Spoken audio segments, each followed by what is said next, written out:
Hey, Julia Barzyk here from Wise Investigator. I've got a pretty short presentation for you today on communicating research impact. Super important, you probably are aware, so let's just get right into it. Okay, so the most important question to answer about your research that people are going to be thinking when you talk to them about your research, when they are reading your one-pager, when they're reading your proposal. They may be too polite to ask you this to your face, but they are definitely thinking about it. Okay, so what?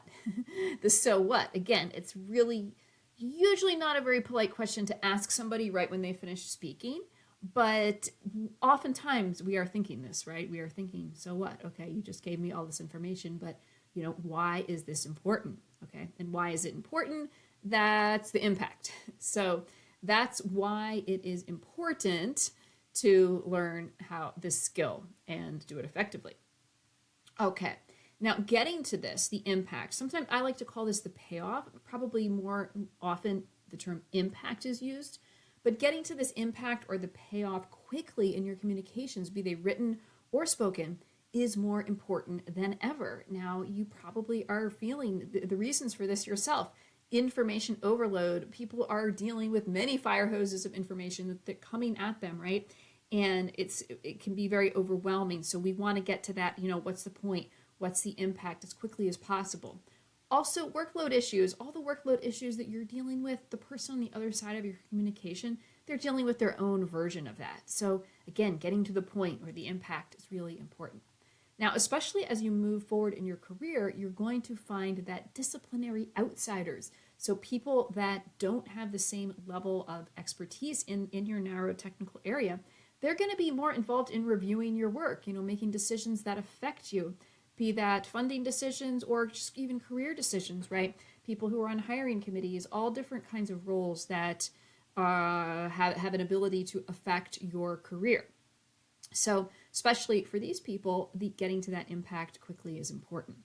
And now also, especially when you're dealing with people who don't have the same technical background that you do, they are often not going to remember technical details that you tell them, but they will be more likely to remember the impact, the why, the so what behind what you're doing. When they remember that, then they attach you with that, so they're more likely to remember you. So now, let's get started thinking about impact. Now, where are you coming from? What kinds of questions might you be thinking about when you think about impact, okay? So what problem does my research solve? That's a pretty straightforward one. We're thinking about problems. You have a solution or you have maybe some information that could lead to a solution, especially if you're doing basic research. You're not necessarily expected to have a solution by the end of your research project, but you hopefully will have information that could lead to solutions. Now, how does my research make the world a better place? This is pretty similar to the previous question, but it's another way to think about it, maybe a little bit more specifically. Who would care about my research? This could be people that are dealing with certain health conditions. I mean, that's a pretty obvious one if you're doing medically related research. When I was working as an Army civilian, the work that was supported by the organization that I was part of and other Army labs, that was there being done to help the soldier primarily. So that would be the who in that case. There's many different who's that your research could be supporting, the who's that would care about this and whose lives would be impacted. Now, never assume that this impact or payoff is obvious. It is easy to do this because it can become very obvious to you and the people who are working on similar problems, but it's always worth taking that step back and just making sure that you explicitly state what that payoff or the impact is going to be, because it is usually not obvious to others, even if it seems obvious to you. Now, how you are going to communicate, it should be changing as your career advances. So where may you be starting from? If you are a student, you're a postdoc, or you just came out of those stages, you are, or you've recently been in the weeds, meaning in the technical weeds. Now, this is not a criticism. This is exactly where you want to be. So it's totally appropriate. It's where you need to be to develop the high level of expertise and mastery of whatever your area of research is. So great place to be. However, and a point about this, right, is that when you are in these weeds, you are with others in the weeds. So you are in the lab using the jargon of your discipline, your subdiscipline, your subfield, and you're working with others who are knowledgeable about the topic. So again, these are such valuable interactions. It's such a valuable stage of your career that you need to go through. But as you move out of this, you are going to move to another career stage where you really want to be you need to be having a much more broad perspective, or say a high level view. So instead of being, in these bushes somewhere here on the hillside, you are going to be on one of these peaks. You are looking around and understanding, the context of where the research fits in, what related research is going on, how what you do fits into the big picture. You're going to be communicating with many more people who don't have the same kind of expertise you do. They may be other technical people, non-technical people. And as you move up in your career, you may need a higher and higher level view, but it's not all about position within an organization. It also has to do with roles. So some of these roles may be lateral roles, not necessarily you're in a higher position or a lower position, but you're just people are in different kinds of positions. They have different kinds of responsibilities, and they need to have a different perspective on your work. So as you move from in the weeds, again, a great place, a necessary place to be, to a role where you need this higher level view, communicating the impact is going to be so important. There are going to be people you talk to about your work who don't even care about the technical aspects of it. Now, many people will, but some will not. They're only even going to care about the impact. So if you miss that part, you're really missing something big. So let me explain to you one way that I find very useful to help PIs get perspective on how others have successfully communicated impact, and rather than try to teach you a method for doing this, to show you some examples of how this has been done. And then my hope is that you could go back, use some of these resources yourself, and use this, what I'm going to show you, as a model for how you might want to go about improving your communications, like your titles, what's on that first page of the proposal, what's on your project summary, your first couple slides, all that stuff. So let's do that. Okay, so I like to go to the NSF website. Under News, you're going to see Discovery Files.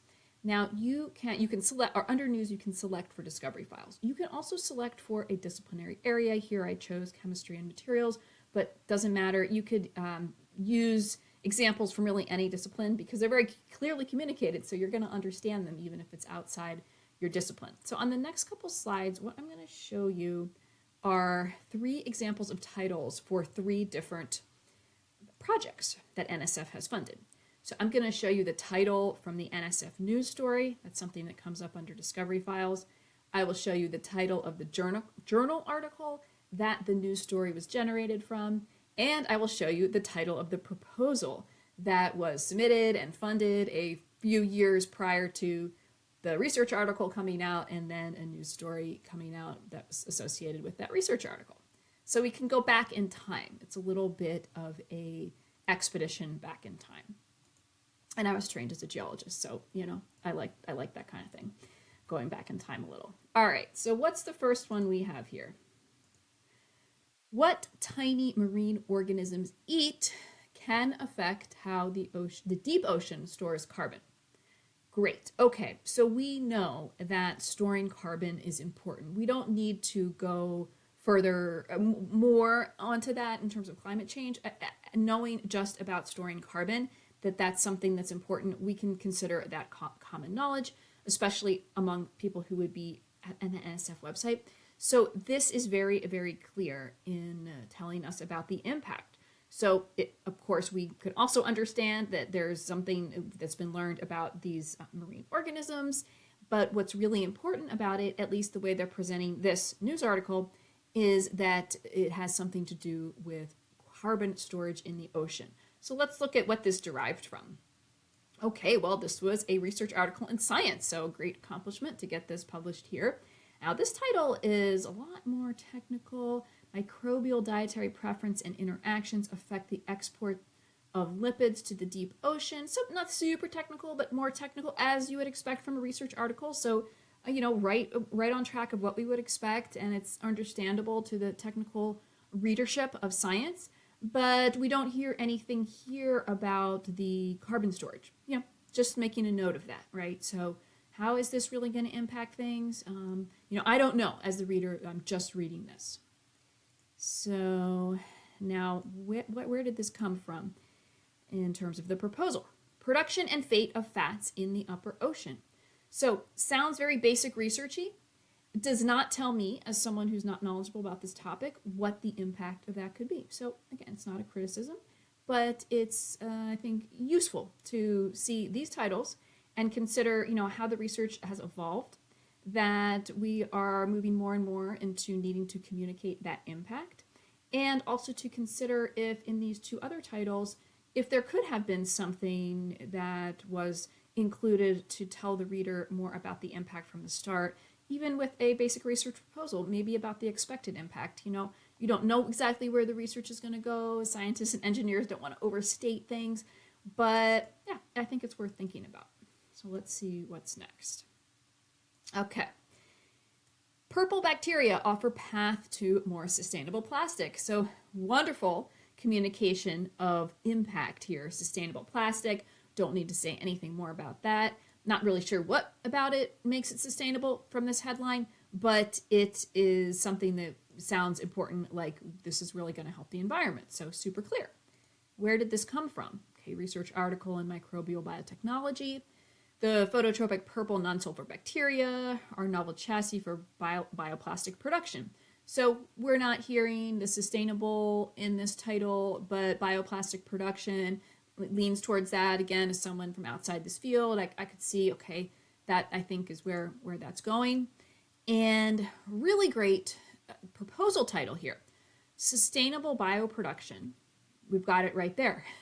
So even though bioproduction it's not necessarily clear to me that that's relating to sustainable plastic, but we have the word sustainable here. So even just that word helps. But sustainable bioproduction using phototropic extracellular electron uptake. So pretty technical. Again, it's a basic research proposal. I'm just showing these as examples here.